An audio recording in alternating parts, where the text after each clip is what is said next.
Hadirin dipersilahkan duduk.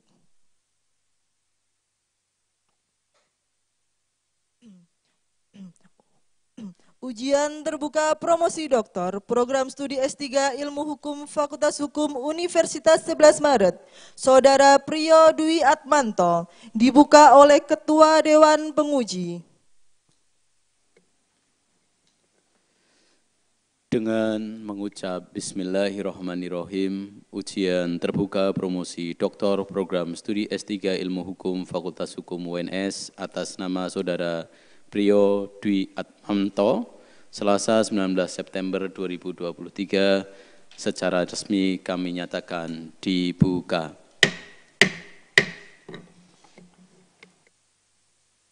Pengantar tim promotor, Profesor Dr. Harti Winingsi, Sarjana Hukum Magister Humaniora.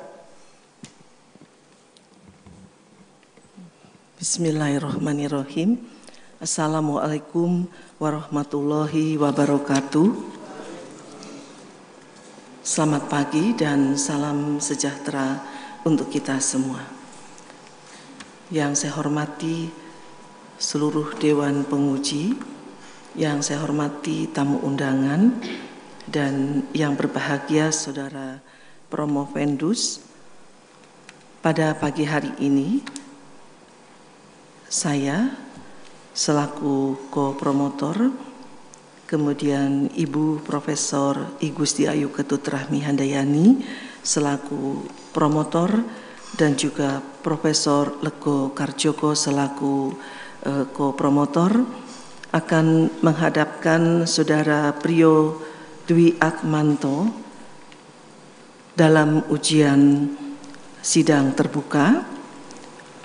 Dan untuk itu, maka sebelum ujian ini dimulai, perkenankan saya membacakan riwayat hidup singkat dari Saudara Promovendus. Nama Priyo Dwi Atmanto, SPD SH MSI, tempat tanggal lahir Ambarawa, Semarang 22 Agustus 1970, pekerjaan PNS pada pemerintah Kabupaten Sragen, jabatan Kepala Bagian Hukum Sekretariat Daerah Kabupaten Sragen. Ayah Sunyoto Joto Susanto almarhum, Ibu Ranti almarhum, kemudian istri Ibu Eka Dewi Mumpuni Sarjana Hukum, alumni dari UNS pada tahun 1996, kemudian 3 putra dan putri, Francisca Sinta Devi Murwaning Tias SP, alumni dari Fakultas Pertanian UNS, 2. Katarina Devinta Ayu Maharani, mahasiswi Fakultas Hukum Undip Semarang, dan 3. Ananda Albertus Haryo Saktiawan, siswa SMA 1 Sragen. Riwayat pendidikan S1 FKIP UNS, lulus tahun 1994, kemudian S1 Ilmu Hukum UNS, lulus tahun 1996, pendidikan spesialis 1 Notariat Fakultas Hukum UGM, kemudian Magister Sains UNS pada tahun 2023, dan saat ini ada pada program doktor Ilmu Hukum dan akan melaksanakan ujian terbuka. Riwayat pekerjaan sejak tahun 1994 sampai dengan 2017, Bapak Priyo Dwi Atmanto, SPD SHMSI, memiliki jabatan di berbagai wilayah dan beliau bertugas di Karanganyar. Nah, kemudian terakhir saat ini sejak 2021 sampai saat ini Bapak Priyo menjabat sebagai Kepala Bagian Hukum Sekretariat Daerah Kabupaten Sragen. Dan banyak kegiatan yang telah dilakukan dalam penulisan jurnal internasional dan juga ikut dalam kegiatan delegasi ke luar negeri, yaitu pada tahun 2019 mengikuti Joint Legal Research dan Library Research, Guest Lecture dan Visiting Scholar di Utrecht University dan Maastricht University di Belanda, bekerja sama dengan Fakultas Hukum, Program Doktor Ilmu Hukum Fakultas Hukum UNS. Demikian kami sampaikan riwayat singkat dari Saudara Promovendus. Terima kasih. Assalamualaikum warahmatullahi wabarakatuh. Pelaksanaan ujian dipimpin oleh Ketua Dewan Penguji. Yang terhormat Dewan Penguji dan hadirin yang berbahagia, sebelum kita melaksanakan sesi pengujian, kami akan perkenalkan yang bertindak sebagai Dewan Penguji pada ujian terbuka siang hari ini. Penguji dari luar UNS adalah Profesor Dr. Putu Gede Arya Sumertayasa, SHM Hum, dari Universitas Udayana Denpasar, Bali. Selamat pagi, Prof. Sehat-sehat ya, Prof? Oke. Baik. Penguji dari dalam UNS adalah yang pertama Dr. Rahayu Subekti SHM Hum. Selamat pagi, Bu Rahayu. Selamat pagi, Prof. Ya, alhamdulillah. Penguji yang kedua adalah Dr. Sabto Hermawan SHMH. Pagi, Pak Sabto. Yang ketiga adalah Dr. Waluyo SHMSI. Pagi, Pak Waluyo. Selamat pagi, Assalamualaikum warahmatullahi wabarakatuh, Prof. Waalaikumsalam, alhamdulillah. Penguji yang kelima adalah Profesor Dr. Hartiwiningsih SHM Hum, penguji sekaligus co-promotor. Selamat pagi, Prof. Ning. Pagi, Assalamualaikum, Prof. Uji. Ya. Dan penguji yang keenam sekaligus promotor adalah Profesor Dr. I Gusti Ayu Ketut Rahmi Handayani SHMM. Assalamualaikum, Prof. Ayu. Waalaikumsalam warahmatullahi wabarakatuh, Puji. Dan saya sendiri selaku Ketua Penguji menggantikan Bapak Rektor yang hari ini berhalangan hadir karena ada kegiatan yang lainnya. Dipersilahkan kepada Promovendus untuk berdiri dan menempatkan diri di mimbar.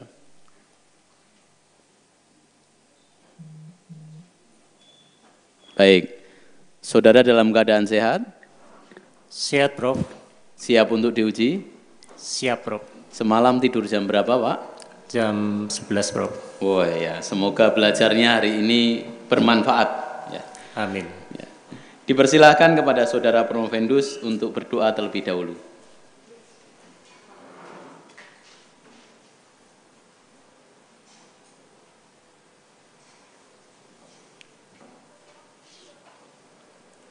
Sampun, Prof. Ya, dipersilahkan kepada Promovendus untuk menyampaikan hasil-hasil temuan dari disertasi ini sebanyak-banyaknya adalah 20 menit. Dipersilahkan. Terima kasih, Profesor Pujiono. Yang terhormat, Assalamualaikum warahmatullahi wabarakatuh. Salam sejahtera bagi kita semua. Shalom, Om Swastiastu, Namo Buddhaya, dan salam kebajikan. Yang terhormat, Bapak Profesor Dr. Pujiono SHMH yang amat terpelajar selaku Ketua Penguji. Yang terhormat Bapak Profesor Putu Gede Arya Sumerta Yasa Sarjana Hukum Magister Hukum yang amat terpelajar selaku penguji dari eksternal, yang terhormat Ibu Profesor Dr. I Gusti Ayu Ketutrahmi Handayani SHMM yang amat terpelajar selaku anggota penguji dan juga promotor, yang terhormat Ibu Profesor Dr. Hartiwiningsih SHM Hum yang amat terpelajar selaku anggota penguji dan juga co-promotor, yang terhormat Bapak Dr. Waloyo SHMSI yang amat terpelajar selaku anggota penguji, yang terhormat Bapak Dr. Sabto Hermawan SHMH yang amat terpelajar selaku anggota penguji, dan yang terhormat Ibu Dr. Rahayu Subekti SHMH yang amat terpelajar selaku anggota tim penguji. Juga yang kami hormati dan kami banggakan seluruh tamu undangan yang tidak dapat kami sebut satu persatu. Perkenankan saya akan memaparkan hasil penelitian saya yang berjudul Pengaturan Daerah Penyangga Berbasis Keadilan Ekologis, Studi Kebijakan Pengelolaan Daerah Penyangga pada Kawasan Lindung yang Berbasis Keadilan Ekologis.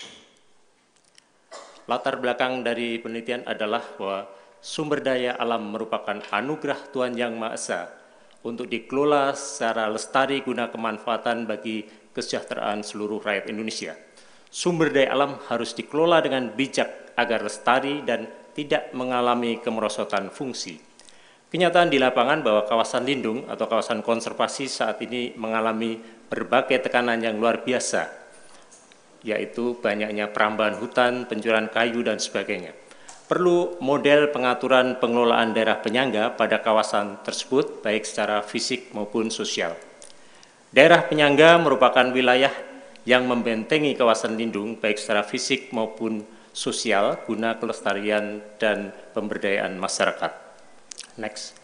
Otonomi daerah selanjutnya mampu menciptakan iklim demokrasi yang merupakan payung dari desentralisasi. Demokrasi memerlukan kepastian hukum, sehingga pemerintah daerah harus mampu menciptakan produk hukum dalam pengelolaan daerah penyangga yang mendukung fungsi kawasan lindung.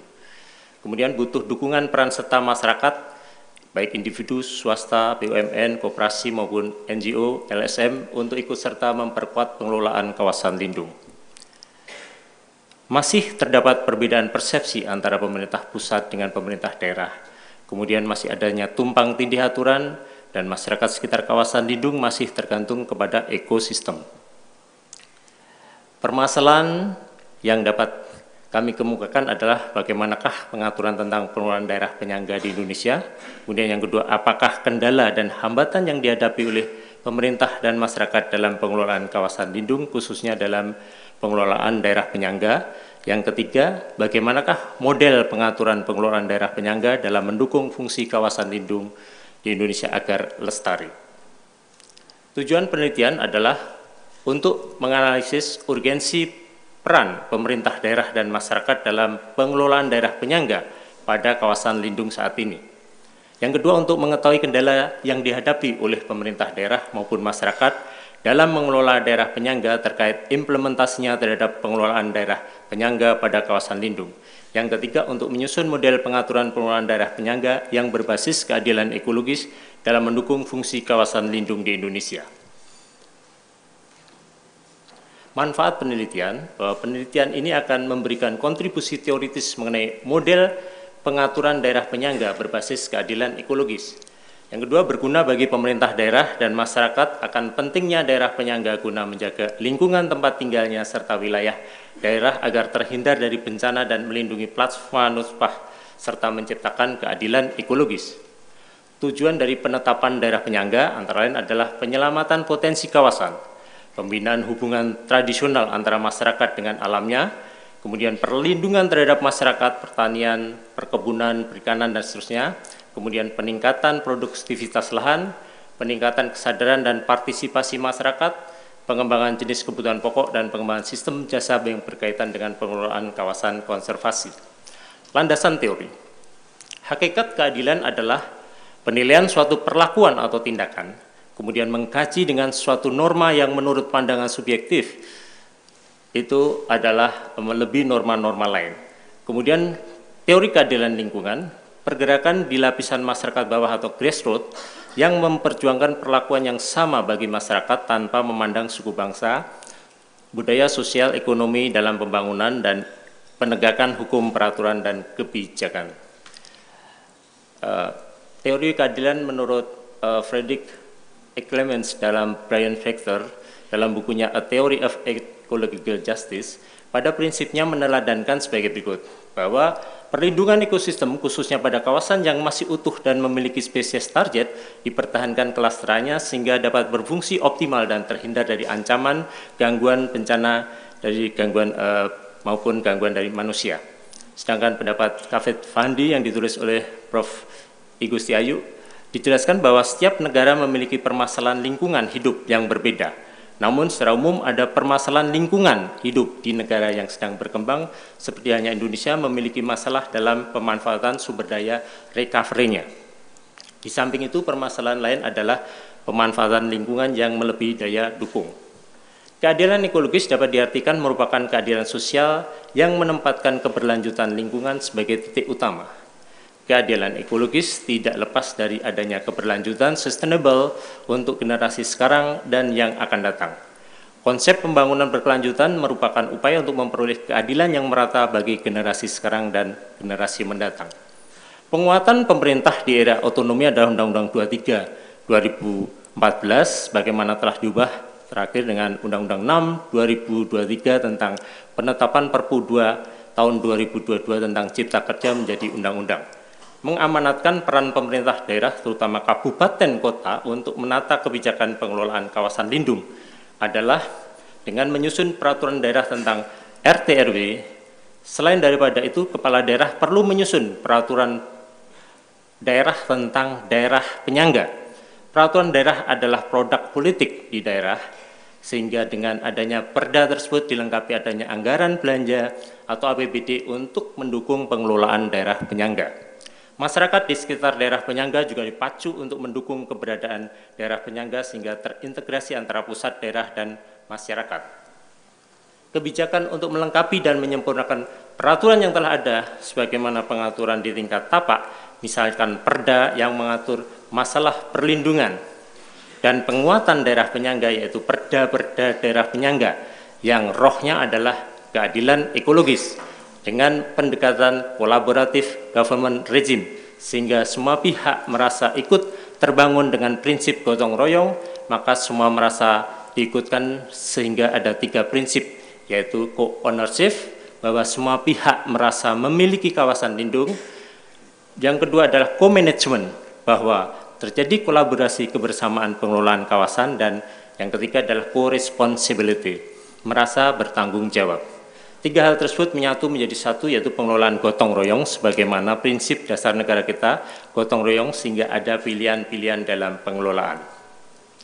Sedangkan alur pikir dari penelitian Romo Fuentes adalah bahwa kebijakan pengelolaan kawasan lindung yang tertuang dalam Undang-Undang 590, kemudian Undang-Undang 32 2009, Undang-Undang 23 2014 dan juga ada Kepres 32 tahun 99.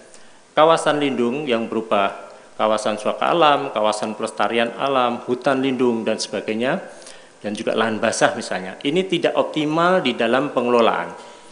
Kenapa? Karena masyarakat di sekitar ini memanfaatkan ekosistem yang ada, kemudian terjadi adanya perambahan, pencurian, terjadi banjir, erosi, dan sebagainya. Lalu apa solusi? Solusinya adalah penguatan pada daerah penyangga, yaitu dengan adanya bentuk hukum, organisasi atau stakeholder, kolaborasi pengelolaan dan monitoring dan evaluasi, sehingga optimalisasi daerah penyangga dapat terwujud dengan didukung oleh teori hukum dan kebijakan, teori keadilan ekologis, kemudian peran serta masyarakat serta gotong royong. Sehingga setelah ini kawasan lindung akan optimal dan peraturan-peraturan ataupun perundangan yang ada dapat dilaksanakan secara efektif. Metode penelitian, jenis penelitian adalah deskriptif kualitatif, pendekatan penelitian pendekatan perundang-undangan, yaitu telah semua undang-undang dan regulasi yang ada, pendekatan kasus, misalkan adanya penambangan pasir, kemudian pendekatan historis, penetapan dulu bukan tanaman nasional dan sekarang menjadi taman nasional. Kemudian pendekatan perbandingan, beberapa wilayah sampling, pendekatan konseptual, misalkan pengelolaan taman nasional itu seperti apa. Begitu. Kemudian sumber bahan hukum primer berupa perundangan, bahan hukum sekunder berupa buku, jurnal, komentar-komentar, kemudian bahan hukum tersier berupa petunjuk, kamus, ensiklopedia.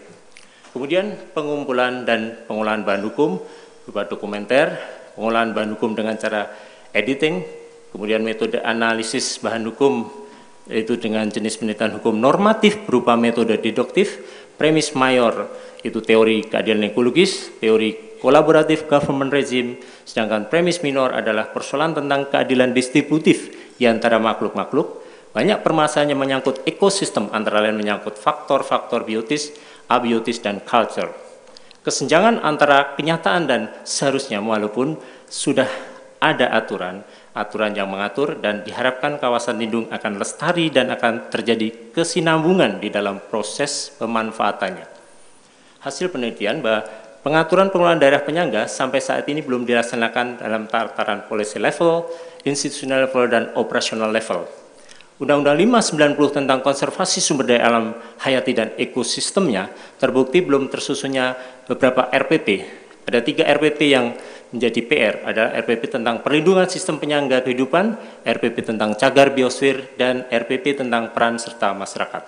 Masih adanya beda persepsi aturan antara pemerintah pusat dan pemerintah daerah. Kemudian kesadaran masyarakat, kurangnya kesadaran masyarakat terhadap arti penting kawasan lindung, lebih khusus pada daerah penyangga. Kegiatan masyarakat dalam kawasan lindung di Taman Nasional Gunung Merapi, isu utama adalah luapan lahar dan lava dan muaranya adalah pasir yang menjadi permasalahan utama dengan masyarakat yang menambang. Yang kedua, pemanfaatan pasir yang uncontrolled sehingga membahayakan kawasan lindung khususnya daerah penyangga. Sedangkan di Taman Nasional Gunung Merbabu, ketergantungan masyarakat di sektor pertanian atau perkebunan, masyarakat cenderung merambah tetapi hanya untuk perkebunan atau lapar lahan. Sedangkan model pengaturan pengelolaan daerah penyangga pada kawasan lindung tersebut sesuai dengan tingkat permasalahan di daerah atau tingkat tapak, sehingga pilihan hukum yang merupakan sesuatu yang harus diterapkan oleh pemerintah daerah terhadap permasalahan-permasalahan satu daerah dengan yang lain yang tidak sama. Oleh karena itu model peraturan daerah bisa menjawab permasalahan di daerah.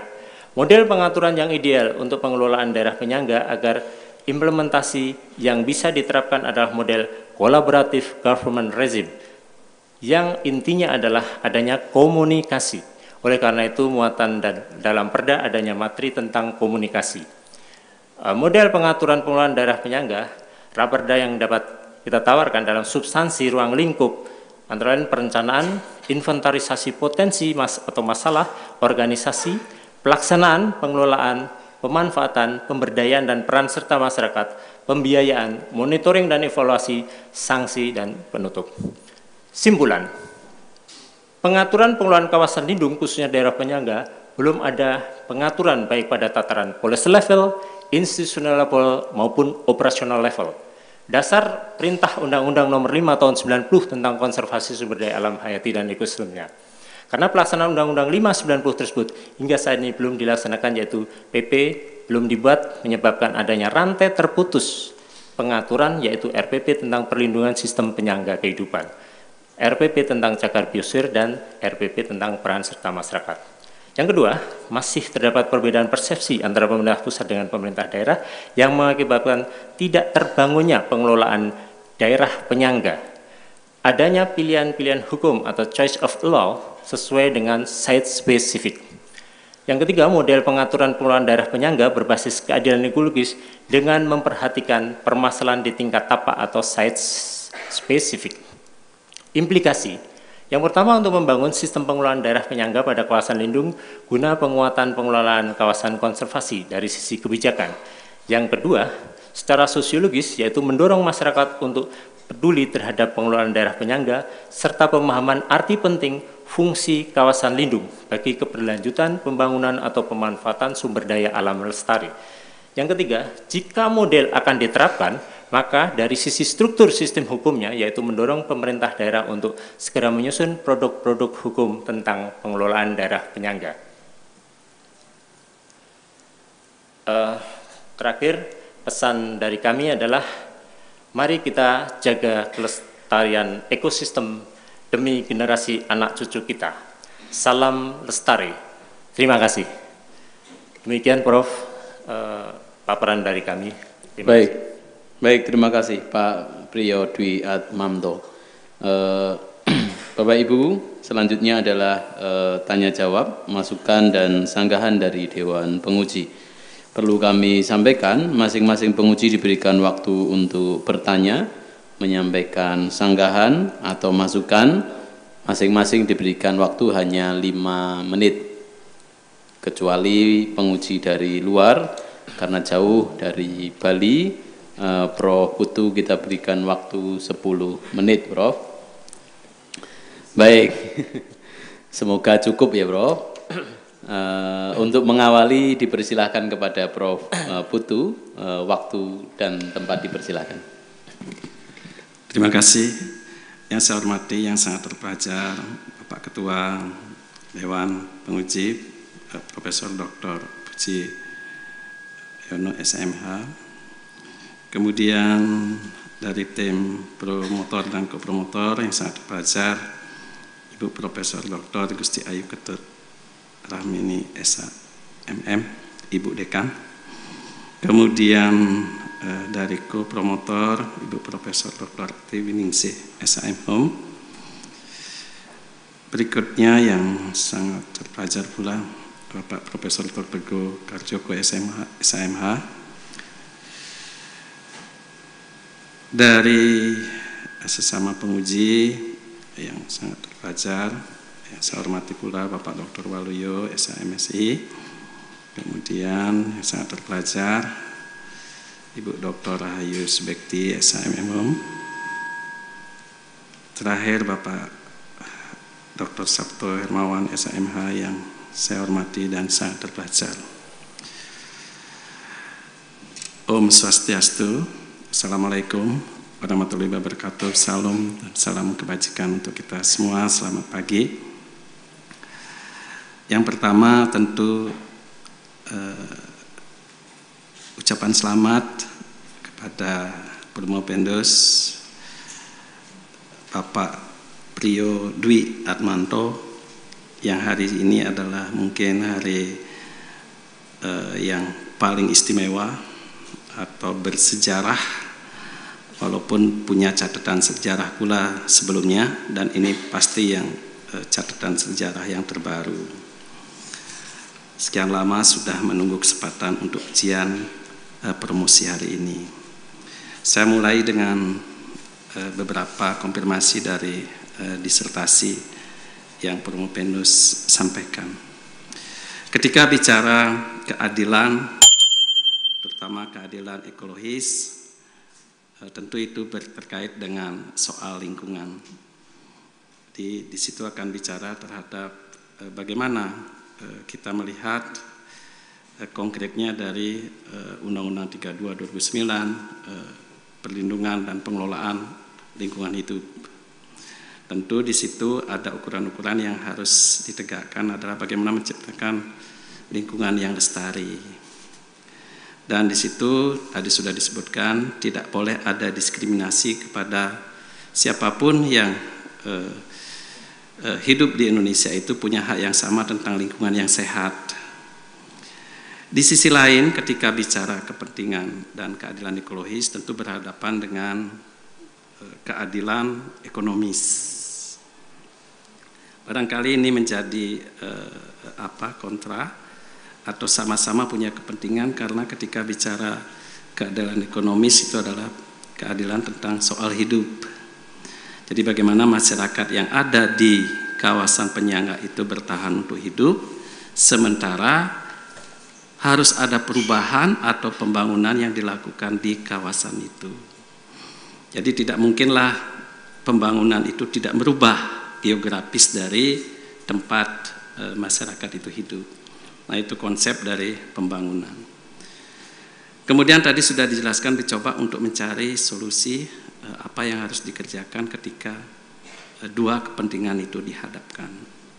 Nah, sehingga saya minta pandangan dari Promopendus ketika memilih, ketika sebagai seorang warga negara, ada seorang masyarakat yang kecil, apa yang harus dilakukan berada di kawasan itu berhadapan dengan dua kepentingan itu. Di satu sisi pemerintah juga punya kepentingan. Yang kedua, ketika bicara tentang pembangunan berkelanjutan, nah tentu di situ akan kita bisa lihat bagaimana tahapan yang harus dilakukan dengan proses pengaturan. Tadi sudah disebutkan bahwa ketika bicara pengaturan di penyangga, kawasan penyangga, itu masih normanya kosong. Tapi kalau kita lihat konkretnya, walaupun normanya kosong, itu proses kegiatan itu tetap berlangsung. Bagaimana kita lihat dampak dari ada banjir, kemudian bencana alam yang pada akhirnya adalah menyengsarakan masyarakat di sekitar kawasan-kawasan yang ada di daerah-daerah penyangga itu. Yang saya tanyakan adalah bagaimana Promopendus memandang antara kewenangan pemerintah pusat dan kewenangan pemerintah daerah atau sentralisasi dengan otonomi daerah, yang satu sisi di daerah itu juga perlu tentang bagaimana dia mengamankan pendapatan daerah dengan eksploitasi potensi-potensi yang ada di daerahnya untuk mencari APBD itu. Nah, ini apa bisa sesuatu yang bisa diambil atau kebersamaan atau memang saling mengambil kekuatan kekuasaan. Salah satulah kita lihat perizinan. Jadi bagaimana sekarang kita lihat sistem perizinan yang diambil oleh pusat. Kalau kita lihat UCK itu. Lagi satu yang nomor 3, ketika norma kosong ada di saat kita mau memotret tentang kawasan penyangga itu, menurut Promopendus, keberadaan perda tata ruang yang ada di masing-masing pemerintah daerah itu di mana kekurangannya? Apakah tidak berbasis pada rencana pengelolaan lingkungan hidup? Kalau kita lihat di 32/2009, atau kita lihat ada kajian lingkungan hidup strategis, apa tidak dipakai pedoman tentang itu? Itu saja saya rasa Pak Ketua maunya saya minta lebih 10 menit, tetapi karena keadilan bicara di sini saya bagi saja kasih yang lain. Terima kasih Pak Ketua. Terima kasih Profesor Putu Gede Arya Sumerta yang amat terpelajar. Izin menjawab. Ada 3 hal yang ditanyakan atau dimintakan gambaran dari Promopendus. Baik, mohon izin pada Prof. Arya. Yang pertama, terkait antara keadilan ekonomi dan keadilan ekologis. 2 hal yang dalam hal ini keadilan ekologis ini merupakan keadilan di mana semua sektor, tidak hanya human tetapi juga non-human diperhatikan. Namun demikian di dalam konteks koridor pemerintah yang mempunyai regulasi, di mana regulasi pusat, kemudian juga regulasi daerah yang terkait dengan daerah penyangga, khususnya kami sebagai area penelitian saya, bahwa harus ada keseimbangan, balance antara keadilan ekologis dan keadilan ekonomi, di mana pada sisi lain untuk keadilan ekologis ini adalah tujuannya adalah sustainable development, artinya bahwa adanya keberlanjutan, di mana di sisi lain keadilan ekonomi, masalah perut masyarakat ataupun sebagai manusia pada zamannya ini juga harus struggle for life untuk mempertahankan hidupnya, sehingga harus ada keseimbangan sinkron antara keadilan ekologis dalam hal ini adalah untuk menyeimbangkan sustainable development dengan keadilan ekonomi. Artinya harus ada penataan, pengaturan sebagaimana kalau di Indonesia dengan pasal 33 Undang-Undang Dasar 45, kemudian di breakdown di dalam undang-undang terkait dengan Undang-Undang Konservasi Hayati, kemudian juga Undang-Undang 23 dan seterusnya. Itu yang pertama. Yang kedua terkait dengan kawasan penyangga ini, daerah penyangga ini, aturan yang ada untuk di daerah ini memang belum ada. Namun demikian, supaya tidak terjadi tumpang tindih aturan, di mana tadi Prof. Arya menyampaikan bahwa adanya sentralistik ataupun pengurangan ataupun beberapa kewenangan-kewenangan daerah yang ditarik ke pusat ini otomatis akan mempengaruhi daerah juga di dalam sistem mungkin top down dan bottom up di sini. Maka antara otonomi dan sentralisasi ini akan bertentangan.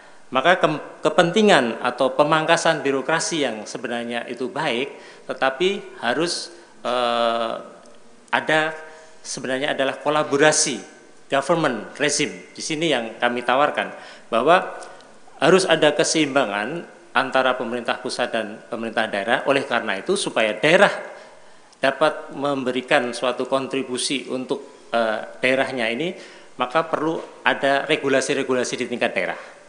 Artinya bahwa perda-perda di daerah penyangga ini diperlukan.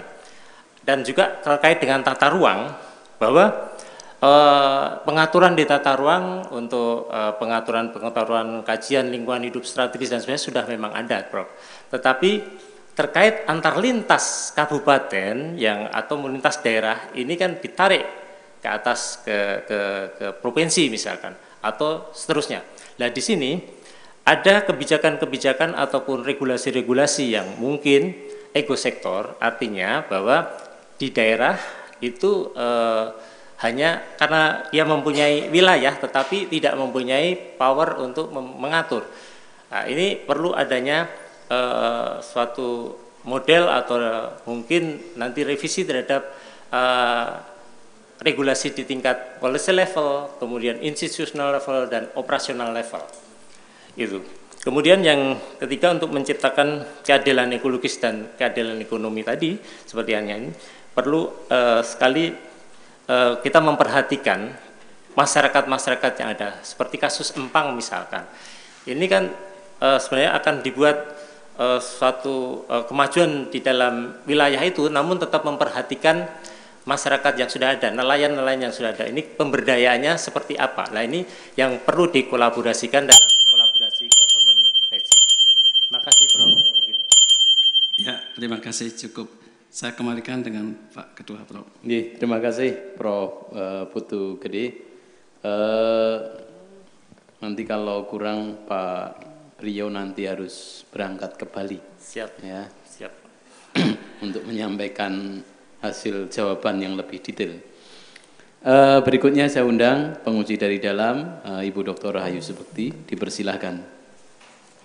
Matur nuwun. Yang saya hormati Prof. Pujiyono sebagai Ketua, Prof. Ayu, Prof. Harti Winingsih, Dr. Waluyo, Dr. Sabto, dan Prof. Putu Gede Arya. Assalamualaikum warahmatullahi wabarakatuh. Waalaikumsalam. Pak Priyo, selamat sudah sampai di ujian terbuka. Apa yang kira-kira dirasakan Pak saat ini? Saat ini, Prof, ya agak tegang, Prof. Tetapi juga bahagia, Prof, sudah bisa mengikuti ujian terbuka ini, Prof. Sudah bahagia gitu ya Pak. Sebentar lagi segera dokter. Ada yang mau saya tanyakan terkait dengan disertasi ini. Kalau saya lihat judulnya menarik gitu, karena pengaturan daerah penyangga berbasis keadilan ekologis gitu. Kalau kita bicara keadilan ekologis, tentunya terkait dengan lingkungan gitu. Yang gini Pak, sebetulnya ada isu apa gitu sehingga Pak Priyo ini menulis tentang ini pengaturan daerah penyangga gitu. Ada hal apa gitu? Terima kasih Ibu Dr. Ayu Spekti, izin menjawab. Jadi Promovendus mengambil judul tentang pengaturan daerah penyangga berbasis keadilan ekologis ini adalah dilandasi adanya isu-isu hukum bahwa banyak peraturan perundangan yang pertama tumpang tindih, artinya bahwa beberapa produk-produk hukum di tingkat pusat itu juga menyulitkan daerah untuk melaksanakan ataupun mengatur daerahnya secara otonomi. Misalkan saja di dalam proses tadi, misalkan perizinan begitu. Di sisi lain di Undang-Undang Pemerintahan Daerah yang sebelumnya itu pengaturan mengenai galian C dan sebagainya ini di wilayah kabupaten, tetapi ternyata di Undang-Undang 23 itu ditarik ke atas ke provinsi. Padahal daerah ini yang mengetahui situasi ataupun kondisi daerah. Nah, dari hal tersebut maka terkait dengan pengaturan daerah penyangga misalkan sebagai daerah yang akan buffer zone ataupun melindungi dari kawasan lindung, ini perlu diatur secara detail di tingkat daerah. Jadi tidak hanya top down tetapi juga ada bottom up di situ, sehingga terjadi kolaborasi yang baik. Dan juga untuk mempertahankan tadi adanya sustainable development, keberlangsungan dan keterbatasan sumber daya alam, sehingga ini menarik bagi Promovendus untuk diangkat di dalam disertasi. Dan kaitannya dengan basis keadilan ekologis ini karena menyangkut mengenai sumber daya alam, ini tidak hanya human tetapi juga non-human, artinya abiotis, biotis, dan culture ini supaya bisa berimbang. Demikian mungkin. Satu lagi, masih 2 menit soalnya. Gini, kalau tadi diciptakan suatu model gitu, katanya modelnya itu kalau saya lihat terkait apa istilahnya tadi, katanya kan ada penguatan daerah penyangga gitu. Apakah itu nanti di dalam implementasi itu bisa dijalankan, Pak? Seperti apa implementasinya? Siap, Prof. Terima kasih izin menjawab. Terkait dengan adanya dalam alur pikir tadi Promovendus sampaikan adanya optimalisasi pengelolaan daerah penyangga. Ini implementasinya adalah bahwa banyak ataupun adanya teori-teori hukum yang untuk mendukung daripada pengelolaan daerah penyangga, kemudian juga adanya organisasi, kemudian juga adanya monitoring dan evaluasi. Ini yang sangat penting, Prof. Di dalam praktek penyelenggaraan negara, sebenarnya monitoring dan evaluasi merupakan bagian dari suatu peraturan produk hukum, tetapi di dalam implementasinya ini masih banyak adanya kurang dilaksanakan dengan optimal mengenai MONEF, sehingga ada benturan-benturan di masyarakat terkait dengan antara aturan kemudian dengan implementasi karena lemahnya pengawasan misalkan. Nah, di sini untuk penguatan dari sektor misalnya MONEF diperkuat, kemudian bentuk hukum, kemudian adanya teori-teori hukum, dan juga yang paling penting adanya semangat gotong royong, karena tidak hanya pemerintah saja, tetapi juga keterlibatan partisipasi masyarakat dan juga stakeholder yang lain, misalkan dari swasta dan sebagainya, ini sangat diperlukan. Terima kasih. Nggih, matur nuwun. Waktu saya kembalikan Prof. Pujiyono. Ya, baik, terima kasih Bu Rahayu. Waktunya pas. Berikutnya Pak Dr. Sabto Hermawan. Silakan Pak Sabto. Bismillahirrahmanirrahim. Assalamualaikum warahmatullahi wabarakatuh. Salam sejahtera bagi kita semua. Terima kasih. Pertama saya ucapkan kepada Ketua Penguji yang terhormat dan amat terpelajar Profesor Dr. Pujiyono SHMA.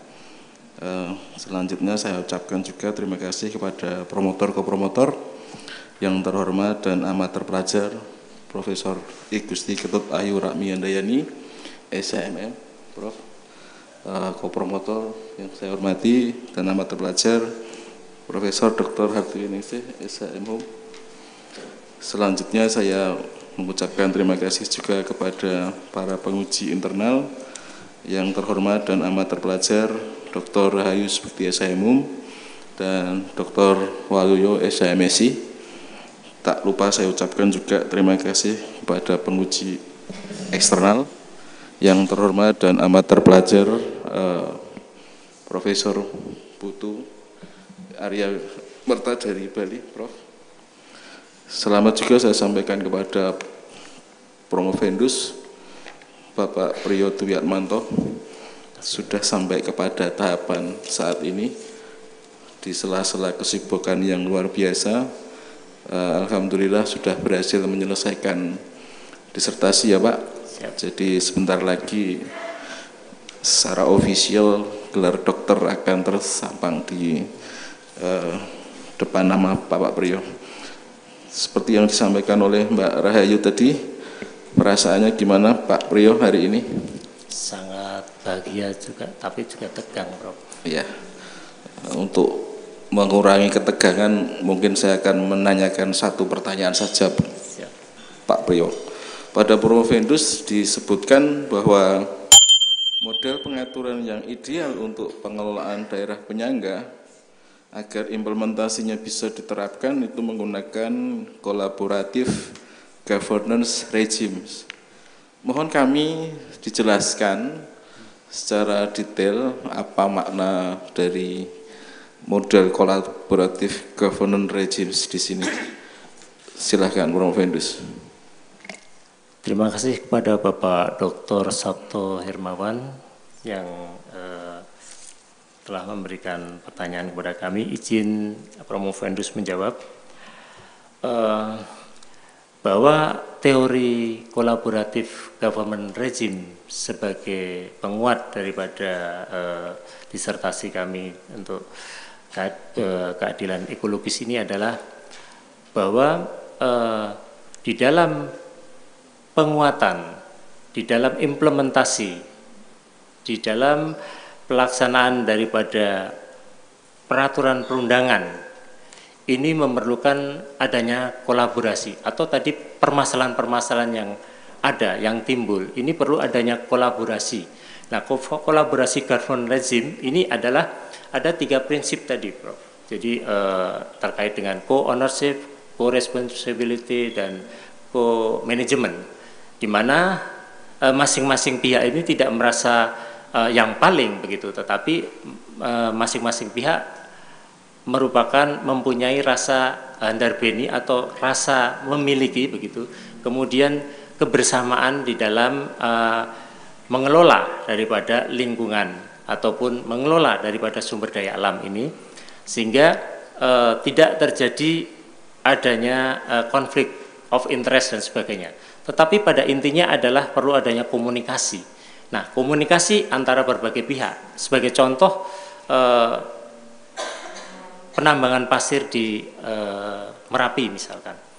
Ini terjadi adanya konflik of interest misalkan. Juga masyarakat penambang ini ada masyarakat tradisional, ada yang kelompok swasta yang berizin dan sebagainya. Lah, di sini supaya tidak terjadi selek ataupun terjadi pertentangan, maka kolaboratif government regime ini diperlukan sehingga masyarakat juga tetap bisa memanfaatkan ekosistem, sedangkan pemerintah mengatur dan juga pihak swasta ini dapat mengusahakan, mengeksploitasi, tetapi dengan adanya kolaborasi. Demikian mungkin jawaban dari saya. Terima kasih. Terima kasih Prof. Vendus. Waktu saya kembalikan kepada Ketua Penguji. Monggo Prof. Uji. Baik, in time Pak Sabto, terima kasih. Berikutnya saya undang penguji dari dalam yang ketiga atau penguji yang keempat adalah Dr. Waloyo SHMSI. Persilakan, monggo Pak Wal. Baik, terima kasih Prof. Assalamualaikum warahmatullahi wabarakatuh. Waalaikumsalam. Yang kami hormati penguji semuanya, baik promotor maupun co-promotor, penguji eksternal dan penguji internal, tamu hadirin yang berbahagia, spesial buat Mas Priyo Dwi Atmanto, selamat dan sukses. Hari ini sudah sampai pada ujian dan tahapan akhir dari studi S3-nya. Saya singkat saja karena sudah ikut terlibat nguji sejak dari awal. Disertasi Promovendus, pengaturan daerah penyangga berbasis keadilan ekologis, studi kebijakan pengelolaan daerah penyangga pada kawasan lindung yang berbasis keadilan ekologis. Saya membaca di disertasi Promovendus itu ada beberapa usulan dan urgensi pengaturan terkait beberapa persoalan yang diharapkan bisa menjamin terwujudnya keadilan ekologis di daerah penyangga. Pertanyaannya, kira-kira apa saja atau sektor apa saja yang perlu diatur dalam konsep pengaturan ini? Misalnya apakah mulai dari bidang pertanahan, tata ruang, kehutanan, dan sebagainya, sehingga keadilan ekologis tadi bisa betul-betul terwujud di kawasan penyangga. Mohon dijawab singkat saja. Terima kasih atas pertanyaannya Bapak Dr. Waloyo yang amat terpelajar. Izin menjawab. Dari ekosistem yang ada, antara keterpaduan antara sektor-sektor pertanahan, kehutanan dan sebagainya, ini mungkin jadi semuanya sangat mungkin untuk dikolaborasikan. Dalam pelaksanaannya, kolaborasi antar sektor ini sangat memungkinkan, Prof. Jadi antara sektor masyarakat dan juga keterpaduan dari top down dan juga tadi terkait dengan bottom up, di sini diperlukan pengaturan-pengaturan yang mungkin bisa menjadi jelas. Dalam hal ini adalah masyarakat juga melaksanakan tugasnya, kemudian pemerintah juga harus melaksanakan fungsinya, sehingga bisa terjadi pengelolaan daerah penyangga ini yang betul-betul memang bisa dimasukkan dalam suatu sistem yang bisa terkolaborasi begitu, Prof. Jadi tidak hanya sektor-sektor kehutanan saja atau pertanahan saja, tetapi ini merupakan suatu sistem yang nanti di dalam pengaturan-pengaturannya itu bisa meliputi dari berbagai sektor, misalkan saja dari mengacu pada daerah penyangga yang sesuai, misalkan di wilayah-wilayah Gunung Merapi dengan Gunung Merbabu, walaupun ini areal gunung, tetapi semuanya gunung, tetapi berbeda karakteristik. Satu itu adalah gunung yang masih aktif, di mana produk sumber daya alamnya adalah berupa pasir begitu, tetapi di Gunung Merbabu itu adalah masyarakat ini membutuhkan lahan, artinya lapar lahan. Artinya lahan dipergunakan untuk perkebunan, tidak seperti misalkan di Gunung Merapi itu masyarakat cenderung untuk mengeksploitasi sumber daya berupa tambang begitu. Nah, sehingga di sini perlu sebenarnya sistem yang berkolaborasi, tidak hanya satu sektor saja. Demikian mungkin, Prof. Satu lagi saja. Di rumusan masalah Promovendus itu ada pertanyaan terkait dengan kendala hambatan. Simpulannya tadi sampaikan adalah salah satunya perbedaan persepsi antara pemerintah dengan pemerintah daerah. Konkretnya seperti apa ini? Terima kasih, izin menjawab. Bahwa kalau pemerintah pusat ini kan melihatnya pada pengaturan, misalkan daerah ini mendapat manfaat berupa misalkan kalau itu kawasan lindung. Memang di pemerintah daerah ini memandangnya, loh daerah ini kan tidak memperoleh apa-apa karena sudah menjadi kawasan lindung yang merupakan kewenangan pusat begitu. Tetapi pemerintah pusat memandangnya berbeda, bahwa masyarakat di sekitar ini memperoleh misalkan dari dengan adanya banyak vegetasi, ini berarti memperoleh udara yang segar dan sebagainya. Tetapi daerah tidak diuntungkan begitu. Terima kasih. Cukup. Kami kembalikan Prof. Matur suwun. Assalamualaikum warahmatullahi wabarakatuh. Baik, terima kasih kepada Pak Waluyo. Berikutnya saya undang penguji berikutnya adalah Ibu Prof. Artiwiningsih. Monggo Prof. Ya, baik, terima kasih Prof. Puji. Bismillahirrahmanirrahim. Assalamualaikum warahmatullahi wabarakatuh. Waalaikumsalam. Selamat pagi dan salam sejahtera untuk kita semua.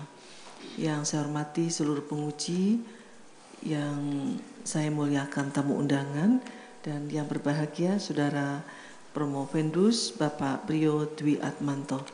Ya, selamat Bapak Priyo Dwi Atmanto yang sudah sampai di tahapan akhir untuk proses di program doktor. Salah satu temuan yang akan diusulkan oleh Pak Priyo itu adalah akan melakukan formulasi dan juga mungkin rekonstruksi terhadap peraturan perundang-undangan yang saat ini dinyatakan dalam penelitian ini bahwa salah satu yang menjadi hambatan di dalam pengelolaan daerah penyangga pada kawasan lindung itu adalah dari sisi norma. Yang pertama ditemukan bahwa saat ini peraturan pelaksanaan pada tataran policy level, kemudian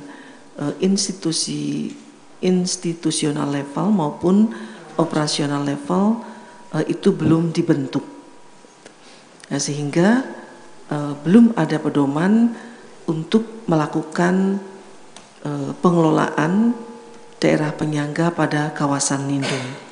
Nah, yang ingin saya tanyakan adalah mohon dijelaskan dengan rinci tentang temuan yang berkaitan dengan model pengaturan pengelolaan daerah penyangga yang berbasis keadilan ekologis. Terima kasih atas pertanyaan dari Prof. Artiwiningsih yang amat terpelajar. Izin Promovendus menjawab bahwa hasil temuan dari disertasi Promovendus antara lain adalah bahwa pengaturan-pengaturan di tingkat policy level, institutional level maupun operasional level ini masih ada kendala. Dalam hal ini ada di tingkat policy level undang-undang saja.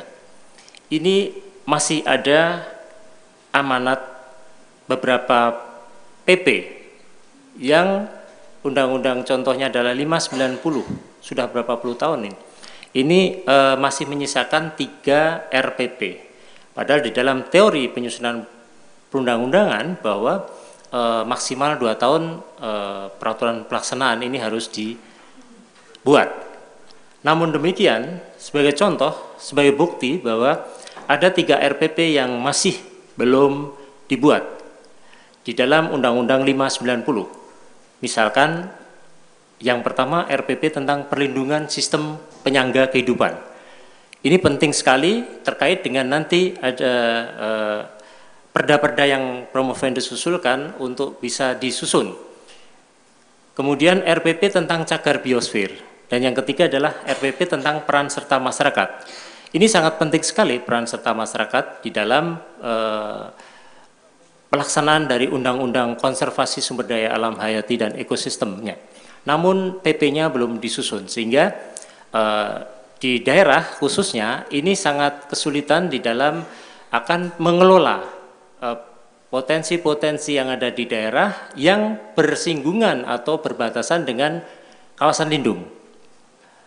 Demikian Prof, mungkin sebagai gambarannya. Terima kasih. Iya, baik. Pak Priyo, apakah juga ini dialami oleh daerah-daerah lain atau mungkin daerah lain juga sudah memiliki pengaturan? Terima kasih Prof, izin menjawab. Terkait dengan daerah penyangga ini masih belum ada pengaturan Prof. Oleh karena itu Promovendus menyampaikan, menawarkan adanya model pengaturan daerah penyangga dengan konsep ataupun dengan tataran berupa peraturan daerah, sehingga nanti dapat terwujud kolaborasi government regime yang Promovendus sampaikan dalam teori ini. Terima kasih Pak. Ya, karena di dalam disertasi ini ada konsepnya. Nah, ini seperti apa Pak? Konsep dari rencana peraturan daerah kelak bila itu nanti akan dirumuskan. Terima kasih Prof. Jadi konsep daripada peraturan daerah di sini ini lebih mengedepankan kepada tadi adanya top down, maksud kami adalah bottom up, artinya bahwa rencana daripada peraturan daerah ini di dalam perencanaan, kemudian pengelolaan, kemudian juga monitoring dan evaluasi ini lebih mengedepankan kepada peran daerah. Terima kasih, Prof. Ya, baik, terima kasih. Saya kembalikan pada Prof. Puji. Assalamualaikum warahmatullahi wabarakatuh. Waalaikumsalam warahmatullahi wabarakatuh. Matur nuwun Prof. Hartiwi. Berikutnya dipersilakan pada Prof. Ayu. Monggo Prof. Baik, terima kasih pimpinan sidang. Bismillahirrahmanirrahim. Assalamualaikum warahmatullahi wabarakatuh. Salam sejahtera untuk kita semua. Shalom, Om Swastiastu, Namo Buddhaya, dan salam kebajikan. Yang saya hormati Ketua Dewan Penguji sekaligus pimpinan sidang, Wakil Dekan Bidang Akademik dan Kemahasiswaan Profesor Pujiono, dan seluruh anggota Dewan Penguji, terkhusus penguji dari Bali, dari Universitas Udayana Denpasar Bali, sahabat saya Profesor Arya, terima kasih sudah berkenan hadir jauh-jauh dari Bali untuk menguji mahasiswa program doktor dan sekaligus Promovendus kita, dan seluruh penguji dari dalam, Prof. Ning sekaligus tim promotor, kemudian insya Allah Prof. Waluyo, Prof. Rahayu, dan insya Allah Prof. Sabto juga. Amin. Bapak Ibu seluruh tamu undangan, Promovendus yang berbahagia. Yang pertama tentu saya ucapkan selamat pada insya Allah Dr. Prijo Dwi Atmanto. Prijo ya? Baik. Berikutnya saya satu saja konfirmasi untuk Saudara Promovendus.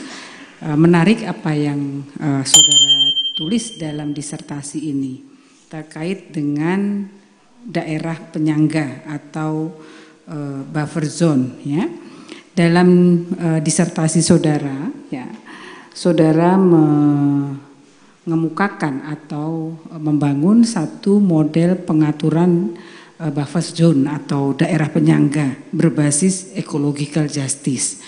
Nah, dalam rangka membangun daerah penyangga atau buffer zone ini, salah satu hal yang saudara juga lakukan adalah adanya elaborasi ya, model kolaboratif governance yang ideal bagi daerah penyangga yang tentunya juga berbasis ecological justice.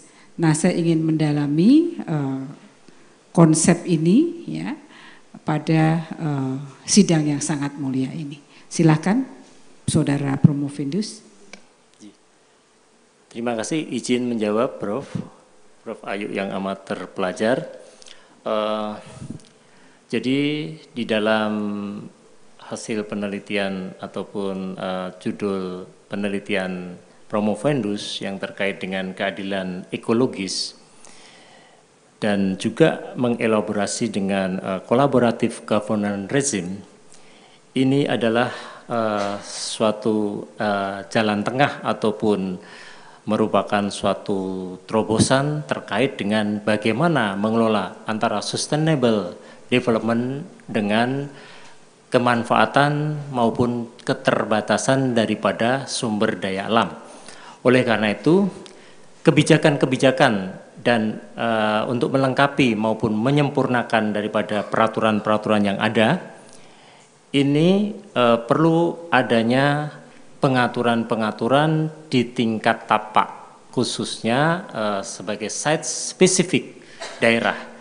Misalkan di daerah Jawa Tengah akan berbeda dengan kondisi-kondisi di daerah misalkan di Sulawesi ataupun Kalimantan. Namun demikian, konteks collaborative government regime ini dapat diterapkan apabila di daerah dapat menerapkan bottom up. Dalam hal ini adalah peraturan-peraturan daerah penyangga yang mana di dalamnya itu ada kerjasama antara berbagai stakeholder yang ada. Artinya bahwa tadi ada 3 prinsip yang telah kami kemukakan, Promovendus kemukakan terkait dengan co-ownership, co-management dan juga co-responsibility.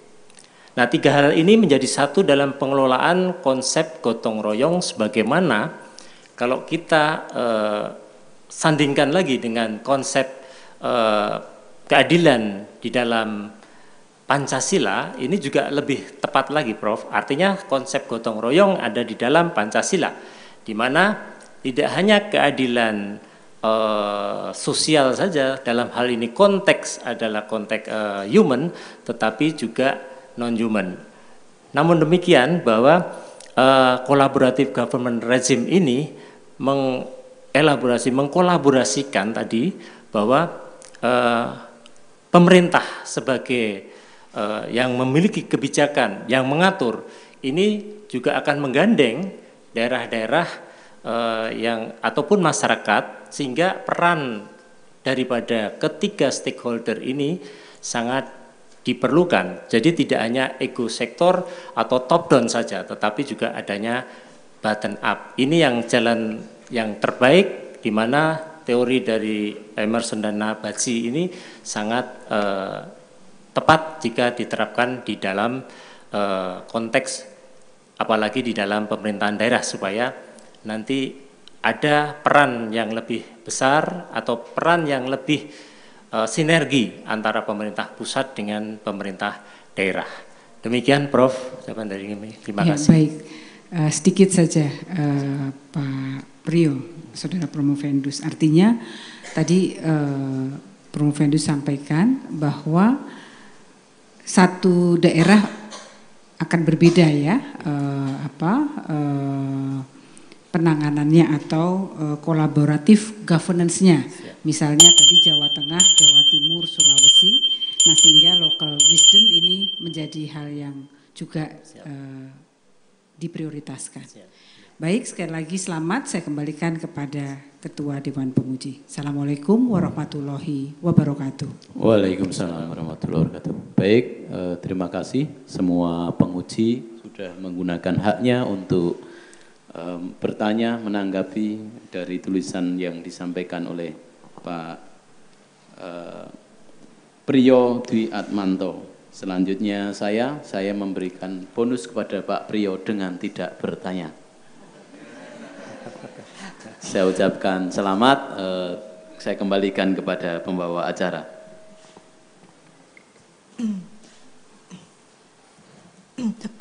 Ujian terbuka promosi doktor diistirahatkan. Dewan Penguji meninggalkan ruang sidang untuk membahas hasil ujian di ruang transit. Promovendus dan tamu undangan tetap berada di ruangan.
Istirahat dinyatakan selesai. Promovendus menempatkan diri. Dewan penguji memasuki ruang sidang. Hadirin dimohon berdiri.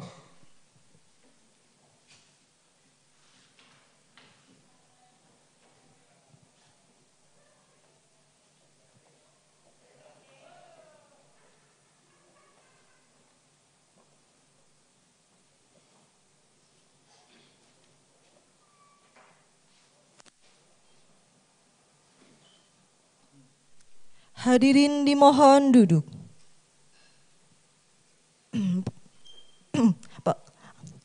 Pengumuman hasil ujian dan penyerahan hasil yudisium oleh Ketua Dewan Penguji. Baik, sidang dibuka kembali untuk menyampaikan hasil ujian terbuka. Berdasarkan prestasi yang saudara raih selama ini dan berdasarkan hasil ujian terbuka promosi Doktor Ilmu Hukum, maka saudara dinyatakan lulus dengan predikat sangat memuaskan. Dengan indeks prestasi 3,87 dan masa studi adalah 4 tahun 8 bulan. Perlu kami sampaikan bahwa saudara Priyo Dwi Atmanto adalah doktor, ini mudah ingatnya, ke 1000 yang diluluskan oleh UNS dan doktor ke 228 yang diluluskan oleh program studi S3 Ilmu Hukum UNS. Kepada saudara Dr. Priyo Dwi Atmanto, silakan ke depan.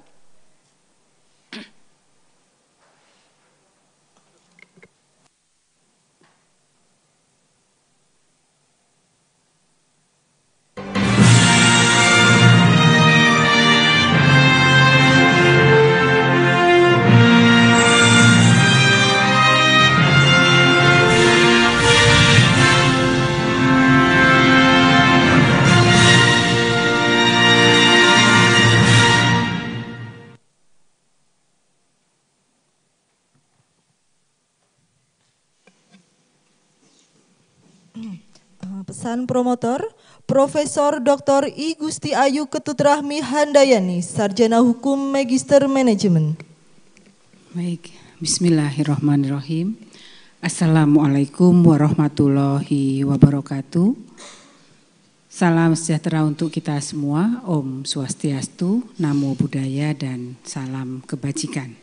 Yang saya hormati Ketua Dewan Penguji, seluruh anggota Dewan Penguji, Prof. Arya, Prof. Ning, Prof. Waluyo, insya Allah Prof. Rahayu dan Pak Dr. Sabto, keluarga, tamu undangan yang semuanya saya hormati, dan juga alhamdulillah Bapak Dr. Priyo Dwi Atmanto. Alhamdulillah puji dan syukur senantiasa selalu kita panjatkan kehadirat Allah Subhanahu wa Ta'ala yang melimpahkan segala nikmatnya, nikmat sehat, nikmat sempat untuk melaksanakan tugas menguji Pak Dr. Priyo dan juga kesehatan pada hari ini di gedung yang megah, di ruang sidang Fakultas Hukum, gedung auditorium Fakultas Hukum, gedung 3, kita bisa menyelenggarakan dengan baik dan lancar prosesi ujian terbuka Dr. Pak Priyo. Alhamdulillah.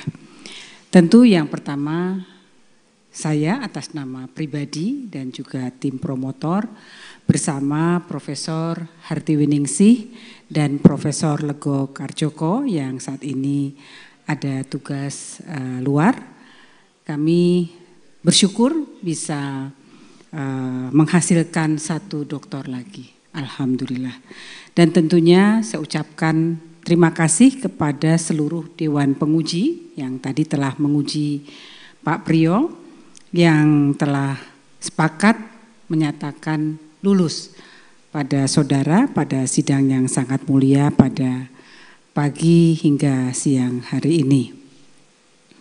Tentu saya juga mengucapkan selamat kepada Ibu, ini istri dari Bapak Dr. Priyo yang luar biasa. Ibu Eka Dewi Mumpuni SH. Ya, alhamdulillah selamat kepada Ibu yang hari ini Bapak sudah menjadi doktor. Semoga bisa menjadi tauladan bagi putra-putri Ibu dan Pak Priyo. Kemudian selamat kepada putra-putri Mbak Francisca Sinta Devi Murwaning Tias SP. Kemudian juga putri yang kedua Katarina Devinta Ayu Maharani. Selamat ya nak. Kemudian yang terakhir putra dari Pak Dr. Priyo, Albertus Haryo Saktiawan. Ya, semoga ketiga putra putri beliau nanti bisa juga mengikuti jejak seperti ayahnya menjadi doktor. Amin ya robbal alamin. Baik, kemudian berikutnya tentu dalam proses pembelajaran sampai menjadi doktor sejak mahasiswa dan juga khususnya pada saat pembimbingan mulai kualifikasi sampai kemudian proposal, seminar hasil, kemudian masuk tahapan kelayakan, ujian tertutup dan terbuka, pasti banyak suka duka kita berempat. Apabila ada hal-hal yang kurang berkenan, tak lain dan tak bukan itu adalah rasa sayang kami bertiga dari guru kepada anak didiknya begitu supaya menghasilkan karya yang terbaik. Dan alhamdulillah sekarang sudah bisa defense dipertahankan di hadapan sidang yang sangat mulia. Kemudian kami tentu bertiga berpesan, saya Prof. Harti Biningsih dan Prof. Lego, ini izin Prof. mewakili Prof. Ning juga. Yang pertama tentu derajat gelar doktor. Ini merupakan anugerah ya Pak Priyo, tidak setiap orang bisa sekolah S3 atau bisa sekolah tapi tidak bisa selesai. Namun alhamdulillah Pak Priyo bisa sekolah, bisa selesai dan alhamdulillah tadi kita saksikan bersama bisa menjawab pertanyaan dengan baik dan mendapat gelar doktor. Maka mohon ini nanti bisa menjadi pemantik bagi karya-karya berikutnya. Rajinlah menulis, menghasilkan buku, artikel, publikasi, dan tentunya ilmu ini bisa diteruskan, disodakohkan kepada masyarakat luas. Dan kami bertiga berpesan, mohon senantiasa tetap rendah hati dan juga menerapkan filosofi atau falsafah ilmu padi. Semakin berisi, semakin merunduk dan tetap rendah hati. Barangkali itu yang bisa kami sampaikan dan tentunya terakhir kami berpesan pada Pak Priyo untuk welcome bergabung dengan alumni program Doktor Ilmu Hukum Fakultas Hukum Universitas 11 Maret yang telah tersebar karyanya ya prestasinya di seluruh Indonesia dan juga di tingkat internasional. Demikian yang dapat kami sampaikan, kurangnya kami mohon maaf. Billahi taufik wal hidayah. Wassalamualaikum warahmatullahi wabarakatuh. Waalaikumsalam warahmatullahi wabarakatuh. Sebelum sidang saya tutup, saya atas nama pribadi dan atas nama institusi Fakultas Hukum Universitas 11 Maret mengucapkan selamat kepada Dr. Priyo Dwi Atmanto atas keberhasilan yang saudara raih dengan berjuang panjang selama ini. Semoga berkah. Institusi Anda, pemerintah Kabupaten Sragen, sangat mengharapkan kiprah Anda dalam ke depan untuk memperkuat dan mengembangkan institusi di mana Anda berada. Kepada segenap keluarga, kami juga mengucapkan selamat atas keberhasilan selama ini. Saya yakin semua berkat doa dan dorongan dari istri dan anak-anak. Dan juga kepada tamu VVIP yang hadir, ada Bapak Haji Suroto, Wakil Bupati Sragen, selamat datang Pak Wabub. Bapak Dr. Hargianto MKes, Sekda Kabupaten Sragen, selamat datang Bapak. Dan Bapak Dr. Andes Tatak Prabawanto, Purna Tugas Sekda Sragen, dan Bapak Ibu yang lainnya, tamu VIP yang tidak bisa saya sebutkan satu persatu. Kami mengucapkan terima kasih atas kehadirannya dan juga segenap hadirin semuanya yang telah berkenan mengikuti sidang ujian terbuka promosi doktor pada pagi hingga siang hari ini. Saya mengucapkan terima kasih, semoga Allah Tuhan Yang Maha Kuasa memberikan balasan atas kebaikan kita semua. Dengan mengucap Alhamdulillahirrabbilalamin, ujian terbuka promosi doktor program studi S3 Ilmu Hukum atas nama Saudara Priyo Dwi Atmanto, Selasa 19 September 2023 dinyatakan ditutup. Sebelum ucapan selamat, dipersilakan tim penguji beserta Dr. Priyo Dwi Atmanto untuk berfoto bersama di depan meja sidang.